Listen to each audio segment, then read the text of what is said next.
تو ایران رگولیشن نداریم تو این حوزه و ما هم در واقع کاملا قاچاقی و غیرقانونی کار کردیم. به نام خدا، در خدمت دکتر نشری هستیم. خیلی ممنونم که وقتتون رو ما اختصاص دادین.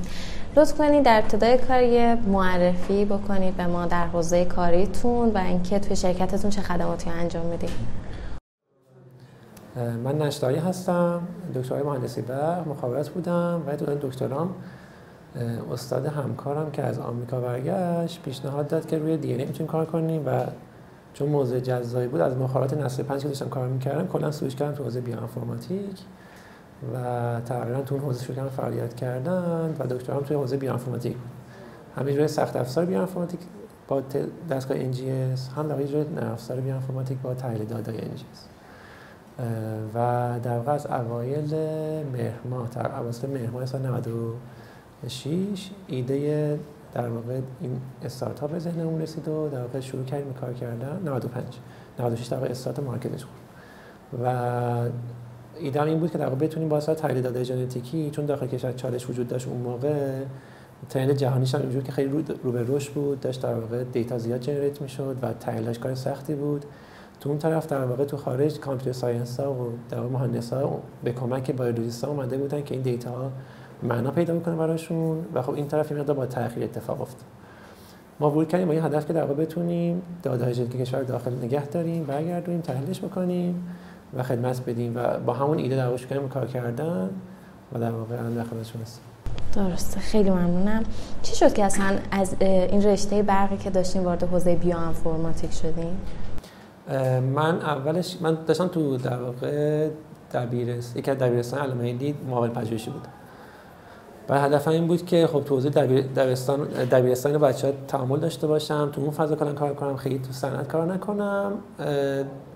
دکتر مطهری که در از برکلی برگشتن که استاد همکارم بودن، بیشتر با من صحبت کردن که تو حوزه صنعت ممکن بیشتر موثر باشی، بیشتر فعالیتات در ایفای اثر بکنه و یه مسئله جذاب جلو پام گذاشتن که گفتم هم دی ان ای سکونسینگ و ایناست. اونجا دیگه یه جورایی تصمیم گرفتم که سویچ بکنم.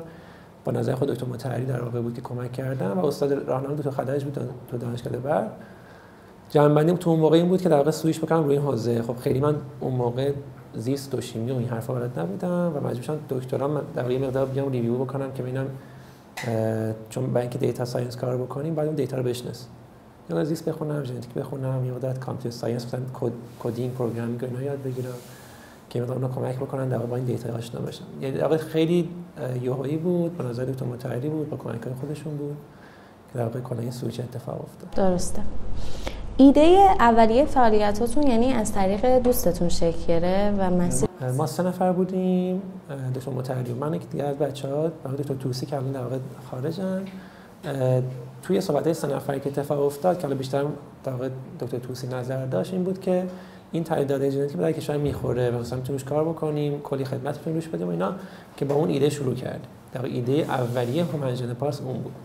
و توی مرحله دیگه تو سال 98 که در واقع یه مقدار شرکت کار کرده بود و تو مشتری داشت و در واقع میتونست خدمت بده، ایده ما اسمارت جین به عنوان یه پروداکتی که در واقع ممکنه تو حوزه بی تو سی و به کاستومر عادی در خدمت بده شکل گرفت. که اون ایده در واقع این بود که ما بتونیم از طریق دیتا ژنتیکی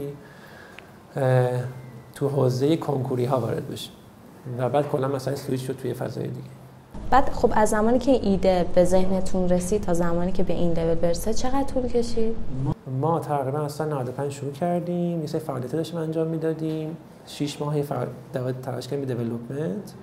دیدیم که در واقع مقدار داره تایم طولانی میشه، رفتیم از اوایل 96 وارد مارکت شدیم. یعنی رفتیم ببینیم مارکت چه ریکوئستی داره، به جای اینکه خودمون بشینیم سیتی رو دیولپ کنیم با ذهنیت خودمون که ممکنه افراد نخوان، بریم داخل مارکت ببینیم در واقع چه خبره.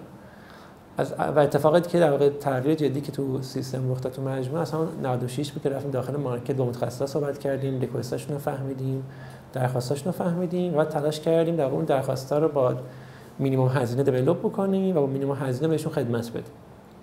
از اونجا در واقع یه جورایی شرکت تغییر رویکرد داشت از اون اپروچ اولیه‌اش و تلاش کرد که متناسب با خدمتی که داخل بازار نیاز هست کار بکنه و دیگه تو حوزه بیماری ژنتیکی و سرطان و اینا در واقع وارد شد تو. بعد توی این مسیر با چه چالش‌هایی مواجه شدین؟ چجوری اصلا اینا رو پشت سر گذاشتین؟ چون یه ایده نوعی بود خیلی به نظرم. میخوام بدونم که چالشاتون اصلا چی بودن؟ تو حوزه خودمون منیجینگ که در واقع همون بیماری ژنتیک و سرطان بودن، تقریبا 2-3 سال قبل ما این فرهنگی جوری استارت خورده و داخل ذهن متخصص ژنتیک و در واقع درخواست تست میشد. برای ما نیاز به فرهنگ سازی خیلی بزرگی نداشت. در واقع یه جوری اوایل در واقع این مارکت داخل کشور بودیم که متخصصا یه مقدار آشنا بودن باهاش. برای اونجا کاری که بیشتر داستانی که بود این که من یه چیز متناسب با درخواست متخصصا دیزاین بکنم، طراحی بکنم که بهشون خدمت بدم و از اون استفاده بکنن. این مسئله اول بود. و این نکته اینه که تو اونجا ما چون تحلیل ژنتیکی به دیتابیس خیلی در واقع یه جوری وابستگی دارن، چون دیتا ایرانی نداشتیم بعد همیشه فکر می‌کردیم که این دیتا رو چجوری بسازیم. بنابراین ما با این اپروچ وارد مارکت شدیم که بتونیم دیتابیس بعداً بسازیم و در واقع اینو ایجاد بکنیم و بتونیم با توجه به نالجی که دیتابیس در میاریم به مارکت خدمت بدیم. برای چالش این بود که من با خودم اثبات می‌کردم. اول گفتم من NGS بلدم، گرچه برق شریفم و NGS می‌فهمم، ژنتیک مدام می‌فهمم، دیتا آنالیز می‌فهمم. دیتا آنالیز پایپلاش دیولپ کردیم که بتونیم خدمت بدیم. بیا ما رو تست کن. بنابراین اعتماد سازی متخصصا کار سختی بود و اینجوری بود که در واقع مذاکره‌های وان تو وان در واقع داشتیم باهاشون که بتونیم اثبات کنیم که ما این مثلا می‌فهمیم و بهشون کمک بکنیم. چون اون طرف هم نگاه بکنید اونا متخصصا تو حوزه دیاگنوستیس نشستن، با خود بیماران در ارتباطن، یه اشتباهشون ممکنه خیلی گرون تمام بشه. بعد ما خیلی در واقع با کوالیتی کنترل بالا کار می‌کردیم اینجا که بتونیم در واقع سرویس‌های درستی بهشون بدیم که اونا رو اطمینان بکنن. و عملاً یکی از اتفاقاتی که تو منیجینگ خیلی مهم بود این بود که کوالیتی کنترل ما و اون چیزهایی که بهش پایبند بودیم تقریبا تا میگم زیر پا نذاشتیم. همیشه با اون کیفیتی کار کردیم، بعضا بیشترش کردیم، آپدیتش کردیم، متناسب با تعاملی که داشتیم هی بروزش کردیم و خب این خیلی کمک کرد. برای اطمینان سازی کار خیلی سخت بود اولش و اون دیتا بانک که همیشه می‌داشتیم و نداشتیم خیلی وقته والا بعضی مدت شکل گرفت.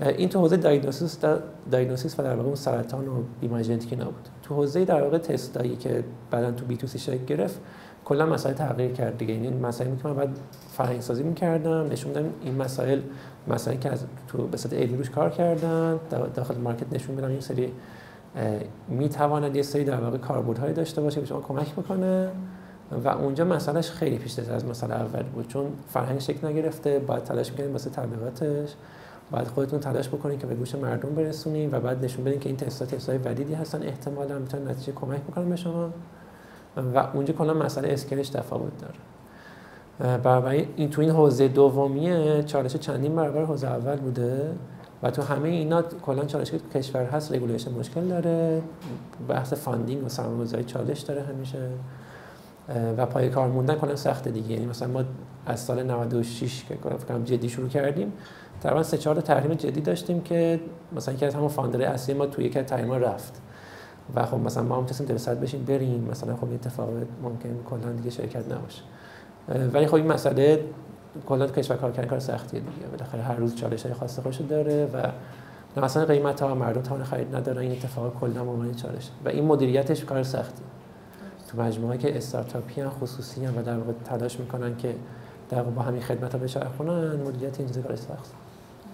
حرف متخصصین توی این زمینه چی بوده و شما چجوری تونستین که اعتماد سازی کنید خب به عنوان یه روندی که خب خیلی چیز عجیبیه برای هر کسی که بخواد بشنوه؟ یه نکته جالب اول بگم که ما تو حوزه پزشکی داریم کار می‌کنیم و بعد ژنتیک پزشکی. کلا پزشکا حالا اینجوری به نظر میاد حالا حداقل به صورت اوریج خب یه مقدار کار کردن باشون سخته و در واقع خب افرادی هستن که در واقع این مقدار یه جوری دارن کار های تک میکنن احتمالاً و خودشون در واقع میگن که من کارم برمیاد. برای تعامل کردن کار سختیه به خصوص با یه فرد مهندسی که خودش این چالش داره. از اون طرف ژنتیک پزشکی‌ها اینجوریه که یه لول چند لول از اون پزشکا سخت‌تر تعامل میکنن. برای ما با یه جامعه طرف بودیم که سخت تعامل میکرد، سخت قبول میکرد که ما میتونیم بهش کمک بکنیم و در واقع فکر میکرد که خودش از پس کارش برمیاد و مثلا ممکنه نیاز نداشته باشه به این مسئله. تو این فضایی که دارم میگم کاری که ما میکردیم میرفتیم تو جلسات که میشستیم اول تو صحبت‌ها نشون میدادیم که ما مثلا میفهمیم، یعنی از دید علمی کاملا باشون صحبت میکردیم و اونا متوجه میشدن که ما از دید علمی مشکلی نداریم، یعنی مثلا میفهمیم یا بعضا بیشتر خودشون یا حداقل مساوی خودشون. و این در واقع بیشتر میشه مذاکره علمی باهاشون که آقا ما این مسئله رو میفهمیم، بلدیمش، میدونیم چه باید باش اپروچ کنیم. وقتی تو والیدیشن و تست کردن و احتمال سازی میرفت، چند تا مدل بود. یه مدل این بود که سامپلایی که قبلا اینا تست کار کرده بودن به ما میدادن که ما تاییدشون بکنیم و بهشون جواب بدیم. یعنی یه تستینگایی که دیتاشو داشتن، البته تو اون موقع هم خیلی مرسوم دیتا داشته باشن، کمتر مجموعه بود که دیتا رو نگه داره. و یه سامپلی که در کار کرده ما میدادن که ما آنالیز بکنیم بهشون بدیم نظر ما چیه رو اون سامپل. یه مدل این بود که در واقع سامپلای جدید که میفرستادن، ما رو تو اون سامپل جدید هم پایپلاین رو تست می‌کردن، هم فرآیندمون رو تست می‌کردن، تو خدمت دادن. و یه سبک دیگه که خود ما داشتیم بود که سامپلای دنیا بوده و معروف بودن و توی پایپلاین خودمون که کار می‌کردیم بهشون میگفتیم این ریزالت مثلا سامپل اصلا ریپورت ما رو ببین یا دیتاشو مثلا نگاه کن. که حالا توی این سه تا اپروچ که بیشتر اپروچ 1 و 2 بود، چون اپروچ 3 از خود متخصص فاصله داشت، ما رو تایید و ولید می‌کردن دیگه، تست می‌کردن، چک می‌کردن. بعد که مثلا اوکی اولی میدادن، دوباره همچنان خیلی اطمینان نمی‌کردن، کم کم با ما شروع کردن کار کردن. یعنی داشتن روند دیگه میرفتن جلو، دیدن یه سری مزیت واسهشون داریم ایجاد می‌کنیم، کم کم سویچ کردن تا دیگه اون اعتماد شکل گرفت. و حتی اینجوری بود که ما خب به اون فرآیند قانع نمی‌شدیم دیگه، ما هم خودمون ایمپروو می‌دادیم هی و تو اون ایمپروومنت هم متخصصا همراه می‌کردیم، دوباره ما رو تست می‌کردن، همراه می‌شدن، تست می‌کردن، همراه می‌شدن. یعنی حتی تو این لول که مثلا ما الان تو تشخیص بیماری هم کمکشون می‌کنیم و این بعضی اون اطمینان سازی شکل گرفت، جواب ما رو دیدن، خودشون بعضا روی این دیتا کار کردن، جواب نگرفتن، ما کار کردیم جواب گرفتیم. خب این اطمینان سازی بهشون ایجاد می‌کنه که من میتونم به اینا ریلای بکنم. و این تو زمان مهم‌ترینش که تو زمان شکل می‌گیره، یعنی اولش خیلی سخته و تو زمان در این اتفاقات که می‌بینن در نتیجه مثبت میده. درست. فرآیند تحلیل داده ژنتیکی تو شرکت شما چجوری انجام میشه؟ ما تو شرکت چندین فرآیند داریم. یه بخشش از در واقع تحلیل دیتا نیست، اینکه سامپل اصلا واسه ما میاد، ما یه پروسس روش انجام میدیم، بعد پروسس میره واسه NGS و دیتا برمیگرده. برای یه پروسس نهفته اجرایی اینجا وجود داره که پروسس زیادی هم هست. یه پروسس در واقع تو تحلیل دیتا است که از جایی که ما دیتا خام میگیریم که فرمتش مثلا فرض کن فسکیوه، حالا با یه حجم زیادی میگیریم، مثلا فرض کنیم پر سامپل پر نمونه مثلا در مورد 5 دیتا داریم صحبت می‌کنیم که دانلود میشه. کامپیوتیشنش ممکنه مثلا فرض کنید 8 ساعت 6 ساعت طول بکشه رو سرورها. توی پایپلاین اتوماتیک در واقع اتفاق میفته با لیبلینگی که داریم، یعنی یه پرایوسی هم وجود داره که سامپل لیبلینگش، نیمش در واقع اینا محفوظ میمونه و بعدش ریزالتی که میگیریم تو اون فرآیند دوباره با پایپلاین اتوماتیک متناسب با علائمی که متخصص ما میفرستن در واقع ظرف مثلا کمتر 5 دقیقه 10 دقیقه میتونیم به تشخیص اون بیماری برسیم. مثلا یه فردی واسه ناشنوایی میاد، دیتاشو ما میگیریم، مثلا 6 ساعت رانش طول میکشه، توی اتوماسیون دیگه‌ای بهش علائم بالینو میدیم، مثلا این فرد ناشنوا 6 سالشه، ازدواجش پدرمادرش خویشاوند بودن و بررسی میکنیم که چه عامل ژنتیکی وجود داره که این در واقع بیمار باعث ناشنوایی شد. تقریبا تا میگم که این اتوماسیونی که داریم صحبت میکنیم بعد مثلا 4-5 سال شکل گرفته، یعنی هی آپدیت شده و اینجا که داریم صحبت میکنیم تقریبا پایپلاینی که یه متخصص وقتی مثلا یه وقتی که میذاره 2 ساعت 3 ساعته اینجا تو مجموع داره 5 دقیقه 10 دقیقه وقت گذاشته میشه. حالا ما کمترش هم میتونیم بکنیم، دقیقش هم میتونیم بیشتر بکنیم و مثلا توی نشه. بنابراین این اتوماسیون با زمان شکل گرفته، یعنی این پایپلاینی که داریم در مورد صحبت میکنیم تو زمان. این توزیع دیاگنوستیس، توزیع در B2C ها سرویس‌ها که در واقع به کاستومره، اینجوری که دیتا میاد و تو اون پایپلاین پیچیده‌تری در واقع متناسب با دیتابیس و جمعیتی که از ایران داریم، متناسب فنوتایپی که مد نظرمونه یه ارزیابی میشه که اون ارزیابی از قبل سمت ما لرن شده، یاد گرفتیم چیلی، بعد این دیتا ژنتیک که با هم ترکیب بکنیم، حالا با یه اپروچی که در موردش صحبت کرد و بعد در ترکیب می‌کنیم و بعد یه ریزالتی در میاریم و این ریزالت رو تو جامعه ایران نورمالایزش می‌کنیم. مثلا فرض کنیم 20% جامعه ایرانی مثلا توی فنوتایپ‌های مختلف. اون فرآیند پیش‌تر از این فرآیند اولیه است. این تشخیص در واقع تشخیصش مهم‌تره، ریسکش بیشتره، نه خطا داشته باشیم. تو اون در واقع ریسک کمتره ولی کار پیش‌تره. درست. یعنی برای مثال از توالیه‌های استخراج شده مثلا به نتایج کاربردی مثل رژیم غذایی پیشنهادی هم میرسیم، میشه توضیح راجعش بدید؟ این دومی که در مورد صحبت می‌کنیم فاز اول تشخیص بیماری بود که من اونجا در مورد کازالیتی صحبت می‌کنم، یعنی در مورد علت این بیماری. یه فردی که ناشنواه چرا ناشنواه و مثلا ناقل ناشنوایی ممکنه باشه، چون در مورد 0%، 100% و 50% صحبت می‌کنیم. 100% من یه فایندینگ واسه اون فرد داشتم که علت ناشنواییشو پیدا کردم، 50% یعنی من میتونم ناقل بیماری ناشنامی باشم گرچه خودم سالمم ولی به نسل بعدم میتونم منتقل کنم. 0% یعنی با دانش کنونی نتونستم علت ناشنامی پیدا بکنم. برای این دارم در مورد 3 عدد مشخص صحبت میکنم. توی حوزه B2C که در واقع الان بهش میگن ریسک اسسمنت که در واقع پلیجنیک ریسک فاکتورها بررسی کردن، اسکورها، فاکتورها، اینجوریه که در واقع شما در مورد فنوتایپ کامپلکس دارین صحبت میکنین که لزوما کازالیتیشو نمیدونین چرا کانسر رخ میده، نمیدونین چرا پارکینسون رخ میده، نمیدونین پرسونالیتی فرد چرا داره این سبکی میشه. ولی نکته که ژنتیک توش دخیله. جایی که ژنتیک با محیط با هم دیگه ارتباط زیادی دارن و فنوتایپ کامپلکسه، یه درصد یعنی اتفاق وراثتی، درصدش در واقع محیطیه. مثلا شما فرض کنید اینکه شخصیت درونگرایه یا اینکه توانمندی ریاضی بالایی دارین یا اینکه مثلا هوش خوبی دارین، یه درصدش ارثیه و یه درصدش اکتسابی. یعنی شما با توجه به محیطی که توی زندگی کردین، از اون بعد تولد تو خانواده که بودین، بازیایی که کردین، مدرسه‌ای که رفتین، مثلا درسایی که خوندین، مطالعاتی که داشتین، تونستین از اون توانمندی ژنتیک خودتون استفاده بکنین. یعنی توانمندیش بوده، استفاده کردین. ولی یه بخش ژنتیکی، یعنی من ممکنه شما ژن خوب داشته باشم، من ژن بد داشته باشم به یه معنایی و واقعا شما با 1 میلیون هزینه کردن تو 1 سال بتونین مثلا فرض کنید مثلا المپیک ریاضی بشین، یعنی فردی بشین که تو ریاضی خیلی توانمنده. من ممکنه با 100 میلیون هزینه کردن تو 10 سال به اون پوزیشن شما نرسم. این تو ژنتیک به نظر میاد وجود داره.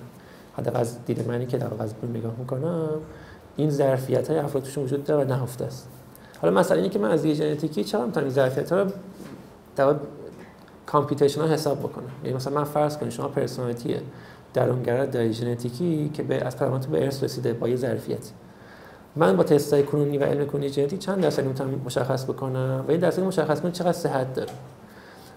اینجا در واقع معیاری که مشخص می‌کنم معیار سختیه، معیار ارزیابی دقتی که صحبت می‌کنن دربارش. ارزیابی که صحبت می‌کنن بیشترین دقتش تو کانسره، کمترین دقتش تو بیماری‌های تو جاهایی که اعصاب و مغز درگیر میشن، یعنی فنوتایپ هایی که مربوط به اونا میشن. مثلا فرض کن سایکولوژی ها، اختلالات سایکولوژیکال باشه، بیماری های نورو دیولپمنتال باشه، اینجاها تقریبا دقت پایین‌تری دارن. دقتش چند درصده؟ 50% اگه رندوم باشه، 100% بیشتر حالت باشه، ایناش 60%. تو کانسر 85% تقریبا. بقیه فنوتایپ های علمی که داریم صحبت می‌کنیم، پرسونالیتی باشه، اینتلیجنس باشه، مت ابیلیتی باشه، چیزهای مختلف، کاگنیتیو پرفورمنس ما باشه، همشون تو این بازه میشینه از اون دقت. پیپراش هست، حالا در چیزاش مشخصه که بخشش فالس نگاتیو داره، بخشش فالس پوزیتیو داره و برآیند اینا میشه اون اسکوئر رو صحبت می‌کنه. و این نکته مهم ما اینه که ما اصلا این تست‌ها که راه انداختیم اینجوری بود که ما ادعا می‌کنیم که ژنتیک به تنهایی نمی‌تواند تو این حوزه نظر بده. حتی همین بیماری دیاگنوستیک که ما داریم کار می‌کنیم، تشخیصی که داریم علت ناشنامی پیدا می‌کنیم، بعضا میگه چند تا ژن پیدا بشه و برای سمت متخصص بالین که پزشک مشاور ژنتیکه که علائم دقیق‌تر متوجه میشه، یه سری چیزا تو مریض میتونه دوباره چک بکنه و بعد تایید بکنه یکیش درسته، دوتاش نادرست. و همیشه ادعای ما این بوده که ژنتیک کمک میکنه به متخصص بالین. ما کنار متخصص میشینیم، یعنی ژنتیک به تنهایی نمیتونه این کارو بکنه. این نگرش ما جزو نگرش خاص تو دنیا حتی اینجوری که کلی از کمپانی‌های ژنتیکی که از 2017 به طور خاص خیلی زیاد تو دنیا اتفاق افتادن، ادعاشون این بود که من به صورت ژنتیک به شما میگم آقا تغذیه چه می‌دونم ویتامین A دفیشنسی داری، برو فلان مثلا چیزو بخور، نه جگر بخور، برو هویج بخور مثلا. یا مثلا تو در واقع هلست ریسک مثلا کانسر داری، مواظب باش.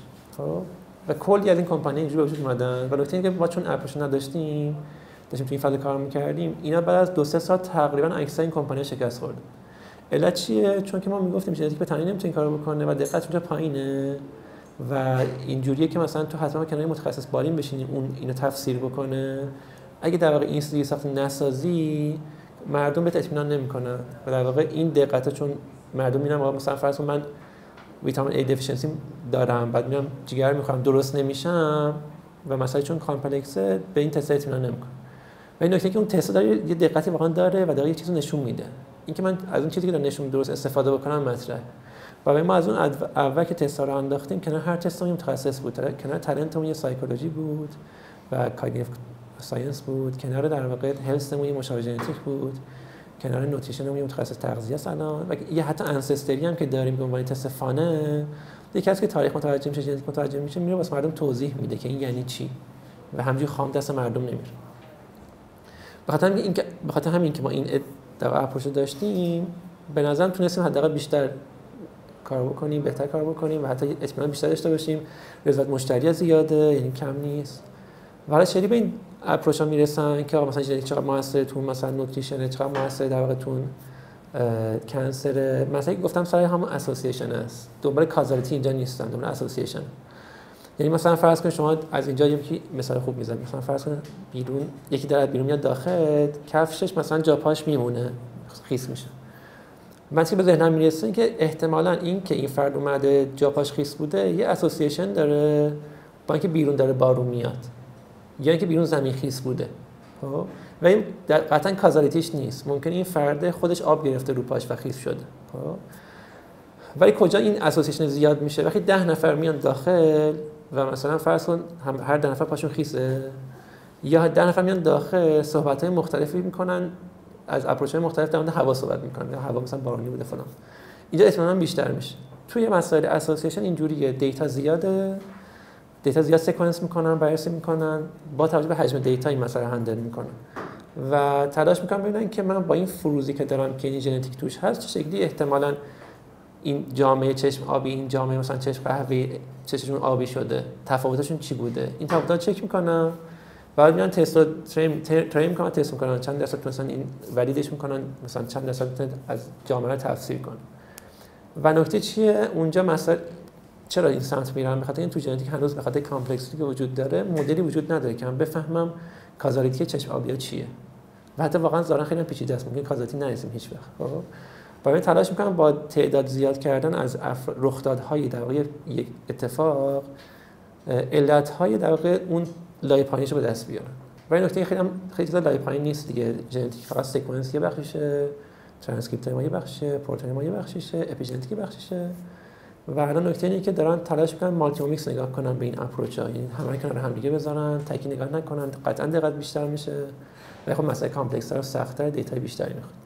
و اینجا در مورد ولیدیشن که صحبت میکنیم، داریم در مورد کارهایی صحبت میکنیم که مثلا 1 میلیون نفر توالی یابی شدن، این توالی یابی رفتن کیس کنترل جدا شدن و بعد در واقع نگاه کردن که اون 1 میلیون نفر با یه مفهومی کیا ریاضیشون بهتر، کیا ریاضیشون ضعیف‌تر، بعد ببینن که ژنتیک کیا با هم دیگه فرق داشته، ببین فرق چی بوده، کجاها بوده.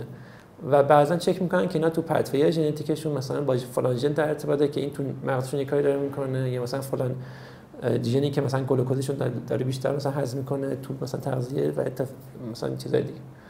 و اون کمک میکنه که اون اسوسییشن من دقتش بیشتر بشه، چون اسوسییشن هم یه چیزیه که توش رندومیزیشن وجود داره، ممکن اشتباه بکنه، بعد یه سری چیزا ریموو بکنن. و خب نکته اینه که دنیا کلا رو به پیشرفت دیگه مثبت، همش داره رشد میکنه، فلان میکنه. تو کنسر خیلی رشد کردن چون دغدغه اول دنیا هلس بوده، سلامت بوده، تو ژنتیک قرار بوده بازوی اصلی کمک تو حوزه کنسر باشه و اونجا در واقع سرمایه بیشتری وجود داره. برای دغدغه اول کنسر بوده، بعد در واقع تو حوزه بی تو سی مدن کار کردن با همین فنوتایپ هایی که تغذیه و در واقع اسسمنت های هلس و این چیزاست. خب بعد میتونید واضح‌تر بگید که میزان دقت کاری که انجام میدید؟ دقیقاً همون حرفی که زدم دیگه، یه میزان دقت از بین اون 85% و 90% وجود تا 60% و علائم فنوتایپ مختلف وسط میشینن. هر چی به کنسر و هلس نزدیکتر باشه دقت بالاتره، هر چی به حوزه‌ای که در واقع توش ذهن قاطی میشه، بیماری کامپلکس میشه، دقت پایین‌تر. و برای اسکیزوفرنی یکی از تقریباً کم دقت ترین اپروچ های اختلالات ژنتیکی ذهنی اشاره 60-65% دقت داره. ولی بریست کنسر به خاطر موفقیت اخیری که به دست آوردن 85-90% دقت داره. دیابت 85-90%. فکر کنم یه سری ترکیب از اشلی تایپینگ و اینا که مثلا یه سری اسوسییشن رو روش سوار میکنن، مثلا دقتش بالاست. بقیه تو این حوزه میشینن. اون دقت رو صحبت میکنیم، یه مفهوم دقت ترکیب فالس نگاتیو فالس پوزیتیو در واقع با معیار اریا آندر کرو صحبت میکنن، حساب میکنن 50% رندومه، 100% بهترین حالت ممکن. این عدد اینجوری تقسیم. خب بعد تا الان خطای شکایتی در خصوص این زمینه براتون پیش اومده؟ مفهوم از شکایت ما اینجا خیلی نداریم، مفهوم از نارضایتی داریم و اون طرف مفهوم رضایت داریم که مشتری از این چیزی که بهش گفتیم چقدر استقبال کرد.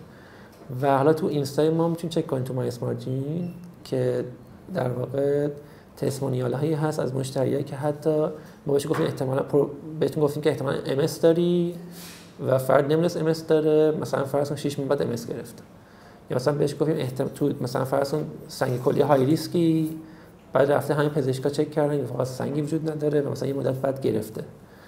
از اینا وجود داره. اینا همون مثلا نشون میده که آقا این تست داره کمک میکنه، ولی اینکه چه کمک بکنه مهمه.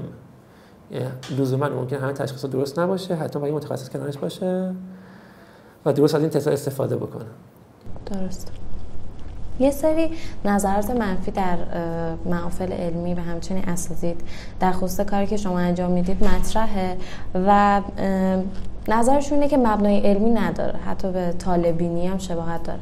نظر شما در خصوص این زمینه چیه؟ ما طالع‌بینی میکنیم ولی نکتهش اینه که علمی کار میکنیم. یعنی چی؟ به ژنتیک کلا فلسفه‌اش اینه که پردیکشن انجام میده و طالع‌بینی هم پردیکشنه. حالا یه طالع‌بینی اپروچ علمی داره یا نه اصلا کاری ندارم، ولی از دید این گفتم ما طالع‌بینی میکنیم که پردیکشن انجام میدیم. این که من میگم شما مثلا فرض کنید مثلا یه افراد تست میدن تو دیاگنوستیس اینجوری، طرف میاد تست میده اصلا به یه علت دیگه اومده، میبینی که طرف کنسر هم داره. کسی که جهش لایکلی پاتوژن کانسر داشته باشه با احتمال با 90% کنسر میگیره. برای من دارم پردیکت میکنم که اتفاق میفته و با پروبابیلیتی بالا اتفاق میفته و به این مفهوم دارم طالع‌بینی میکنم. این اصل ژنتیکه، به خاطر اینکه داره یه چیزای اینفورمیشن هایی میده که این اینفورمیشن ها رخ نداده و تو زمان رخ میدهد بسته به تایمی که داخل سلول مشکل میخوره و میتونه بروز بکنه. و در واقع اپروچ که تو ژنتیک هست این مسئله است که در اون پردیکشن مطرح. به خاطر همین شبیه طالع‌بینیه، شبیه جادوگریه و شبیه این که وقتی من دارم یه مفهومی رو میگم که فرد نسبت به سنس نداره و اتفاقش نیفتاده، یه گاردی میگیره که این ممکنه اشتباه باشه. این مسئله یک تو ژنتیک، این اصلا ذات ژنتیک اینجوری. مسئله دو اینه که کامیونیکیشن بین ما و متخصصا شکل میگیره و متخصصا داشتم میگفتم شما میرین دکتر الان تا در واقع تب نکنیم بهتون نمیگه مریضی، مثلا تا سرفه نکنیم، تا علائم نبینه به شما چیزی نمیگه. یه اتفاقی دنیا داره میفته، پزشکی داره تغییر میکنه، یعنی یه اپروچ‌های جدید پزشکی داره وارد در واقع دنیا میشه تو هلت کیر سیستما که در واقع پیش بینی میکنه و ریسک شما رو اسس میکنه و واسه اون ریسک به شما یه سری ریکامندیشن میده. ما داریم در واقع تو این حوزه کار میکنیم، ژنتیک تو این حوزه ورژن جدید پزشکیه که قبل از اینکه شما تب بکنید به شما میگه ریسک تب گرفتن چقدره، به شما نمیگه تب دارین 0 یا 1، فرقش با دیاگنوستیس اینه. به شما میگه مثلا 50% ریسک تب گرفتن دارین، حالا ممکنه 50% به شما اینفورمیشن نداشته باشه. یعنی همون رعایتی که شما میکنید تو زندگی بقیه هم باید بکنید. و این نکته که تو این مدیسین جدید که داره تو دنیا روش کار میکنه اینه که لایف استایل شما و اون اراده شما تو زندگی کاملا مناسبه که شما چه مسیری حرکت بکنید. تب بکنی نکنی، مثلا ملت مشکل بخوره نخوره و مثلا فرض کن این شبیه طب سنتی پیش رفته که شما باید رعایت بکنی که مثلا یه سری مشکلات نگیری. این اتفاق دنیا داره شکل میگیره، تقریبا 1-2 ساله که شکل گرفته دارن روش کار میکنن و همین اتفاقی شما میبینید که الان مثلا شما مثلا من یه مشکلی میخورم میام از AI میپرسم که مثلا من تب دارم درد میکنه، به نظر مشکل چیه، یه پردیکتی واسه شما میکنه. این پردیکشن ها داره زیاد میشه، حالا بعد در واقع دقیق‌تر هم بشه ولی این اتفاق داره میفته و اونجا خیلی مهمه که حتما با متخصصایی که تو این حوزه کار میکنن کامیونیکیت کنیم، یه ضابط مشترک برسیم و این اتفاق انجام دادیم. یعنی متخصص ما هم ژنتیک متوجه میشه، هم متوجه میشه که دغدغه متخصص چیه و داریم تلاش می‌کنیم سرویس واحد بسازیم. و اون سوم اینه که بر مبنای ایران کار کردن، دیتا هر جا کار کردن، اینا مهمه. شما دیتابیس دارین میتونید کارو بکنید. یعنی ما در واقع جواب اشتباه نمیدیم و این جواب هایی که به دست مردم کیوسیش میکنیم. یعنی قبل از اینکه جواب بدیم به افراد یه از پایپلاین کیوسی رد شده که اینجا ولید میشه، نمیشه، ریجکت میشه و هر در واقع تستی وارد مارکت نمیکنه. درست. سوال بعدی اینه که فرآیند اعتبار سنجی شما چجوری انجام میشه؟ یعنی نهاد یا اون نظارت بالادستی که هستش شما میدونم به چه صورته؟ خب خدا را شکر تو ایران رگولیشن نداریم تو این حوزه و ما هم در واقع کاملا قاچاقی و غیر قانونی کار کردیم. یعنی در واقع توی ما موقع کرونا شده بود، برای اینکه حالا کار با مزه داشتیم می‌کردیم، مثل کاری با مزه دیگه کردیم. مثلا یه کاری توی برود انجام شده بود برای MIT هاروارد، فکر کنم یه دیپارتمنتشون که در واقع درگیر همین مسائل کرونا بود، اینجور که متادیتا از دنیا میگرفت سکونسینگ ژنوتایپ افراد میگرفت، اسوسییشن انجام میداد که آقا این ژنوتایپ چقدر ریسک کرونا داره و اگه کرونا بگیره چقدر کرونا سخت میگیره. چرا؟ چون که اون موقع حرفش بود، هنوزم هست، کرونا تأثیرش تو افراد بر اساس تایپ ژنتیک هر فرد ظاهرا تفاوت میکنه. یعنی ظاهرا یه ربطایی داره، یکی کرونا میگیره خیلی خفیف میگیره، یکی ضعیف میگیره، یکی خیلی قوی میگیره و درگیر میشه. این مجموعه فکر کنم دیتا خیلی عظیمی کرده و نتیجه پابلیش کرده بود. یعنی میگفت که آقا من نتیجه‌ام اینه، بر اساس این ژنتیک و این تایپ از ژنتیک ها شما در واقع کرونا با اینقدر ریسک میگیرید، های ریسک یا مدیوم ریسک تو کرونا گرفتن. اگه حتی مثلا تو محیط فرض کنید آزاد باشید، تو محیطی افراد درگیر هستن، و اگر بگیرید چقدر سخت میگیرید. ولی هیچ وقت نمیگفت که در واقع ماسک نزنید و این کارو نکنید. یعنی تلاش میکرد با هم گایدلاینایی که تو دنیا بود که بخش تا اشتباه بود که تو دنیا بود در واقع بیاد کمک کنه که شما ریسک رو بشناسی. حالا ممکنه با این ریسک شما گفتم این ریسکا اینجوری ان، چون صرف یک نیستن، شما بر اساس اون باید تصمیم بگیرید تو لایف استایل چیکار بکنید. اگه های ریسک باشین مثلا باید محدودتر جای شروع برید. برای این سری ریکامندیشن ها روی این سوار میشه که به خودتون برمیگرده، به پزشکی برنمیگرده. پزشک نمیتونه بگه چیکار بکنید نکنید احتمالاً، چون درگیر لایف استایل شماست. اونجا ما در این دیتا گرفتیم، آوردیم تو دیتابیس خودمون، نورمالیزه کردیم، اون پایپلاین رفتیم جلو، بعد تو سرویسامون یه در واقع پنل اضافه کردیم که اگه می‌خوایم بدونیم مثلا میتونم رایگان بده. بعد وزارت بهداشت نامه زد که تو کار پزشکی نباید دخالت کنی، با ما توضیح ما این کار نمی‌کنیم، داریم فلان می‌کنیم، مثلا کمک می‌کنیم و این اصلا تشخیص نیست، تو اونجا توضیح تشخیص نیست. دوباره یه مالی زد که نه اینا جمعتون می‌کنیم، بعد دیگه ما اونو برداشتیم، ولی تست دیگه بر نداشتیم. و تا امروز که داریم صحبت می‌کنیم هیچ رگولیشنی در مورد تست آنالیز دیتای ژنتیکی تو حوزه دیاگنوستیک نیست. یعنی من که شرکت بیوانفورماتیکم، از هیچ نهاد، وزارت صنعت باشه، وزارت بهداشت باشه، راهسازی باشه، هر جا باشه، نمیتونم رگولیشن مجوز رگولیشن بگیرم که من این کار دارم می‌کنم درسته، اصلا بیا من تست کن. سیستم تست نداره. تازه وزارت بهداشت امسال در مورد مجوز ارسال نمونه به خارج کاری کرد، بعد از مثلا فرض کنید تقریبا 10 سال فکر کنم بیشتر که این درگیری بود. برای ما داریم یه سیستم لختی داریم صحبت می‌کنیم که ما چون استارتاپیم کلا تو این فضا نمی‌گنجیم و به خاطر همین احتمال می‌تونیم رشد بکنیم. رگولیشن معمولا دست و پا گیره ولی میتونه کمک بکنه. رگولیشن چون نبوده یه مقدار ما رشد کردیم. الان ممکنه به ما گیر بدن و کلا نکته اینه که از تقریبا این ارشد 7 سالی که کار کردیم تقریبا با دید کشوری که غیرقانونی بودیم و حتی با تو بعضی زمانا قاچاقچی یه سری کارهای ژنتیکی اینا بودیم، به این معنی که داشتیم تو دیتا ژنتیکی کار می‌کردیم. یه سری نامه‌ها از مجلس و اینا اومده بود، قوه قضاییه مجلس که دارین کار غیرقانونی می‌کنی و به آزمایشگاه زدن. برای رگولیشن که داریم سوال می‌کنیم اینجوری حتی تو دیاگنوستیک وجود نداره، چه برسه تو این تستایی که در واقع داریم تو بالین و کاستومرز بی تو سی صحبت می‌کنیم. شرکت شما خب بین یه سری از مخاطبا شناخته شده، ولی خب بین یه سری محافل هنوز شناس نشده. ما خودمونم به واسطه دانشگاه و رشته‌مون شناختیم. خواستم بدونم چه برنامه‌ای، چه تبلیغاتی شما انجام میدین به واسطه اینکه بیشتر بین مردم رایج بشه؟ ما دو تا گفتم اپروچ مختلف داریم. دیاگنوستیس که اکثر مارکت داخل کشور توی حوزه آزمایشگاه ژنتیک، یعنی توی آزمایشگاه ژنتیک بیمارستان است که ما اونجا بودیم، هستیم، انشالله خواهیم بود و اکثر کارمون تو مارکت اونجاست. تو حوزه دانشجویی چند نیومدیم و کمتر اومدیم اونجا، بیشتر دهن به دهن چرخیده، مثلا که ما کار کرده راضی بوده به بعدی معرفی کرده، بعدی معرفی کرده.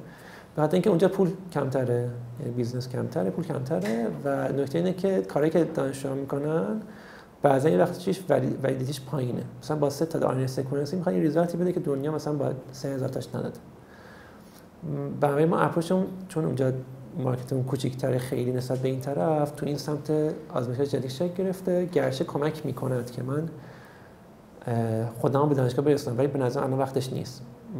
احتمالاً از سالهای بعدی که ما الان دیتابیس ساختیم و دیتابیسمون میتونه کمک بکنه به شرطی که رگولیشن چالش نخوره با این دیتابیس که ما می‌خوایم ازش استفاده کنیم، اونجا احتمالاً میایم تو حوزه مثلا پژوهشی هم کار می‌کنیم. توی بی تو سی خب ما اپروچ این بوده که به کاستومر بفروشیم و بیشترین فروش که اونجا داریم به کودکانه، این تلاش کنیم به کودکان این سرویس رو بدیم، به والدین کودکان که این استفاده بکنن و در واقع استفادهشون باشون فالو بکنیم، بریم جلو و حتی ببینیم چقدر به درشون خورده برای کاستمر یه کاستمر خاصی اونجا بیشتر مادر کودکن، بیشتر به اینفلوئنسر مارکتینگ رفتیم، بس اون اپروچ رفتیم جلو. تو اینستاگرام مثلا تبلیغات کردیم، تو تلگرام، این مقدار دارن بچه‌ها تو لینکدین همینجوری پیام می‌ذارن.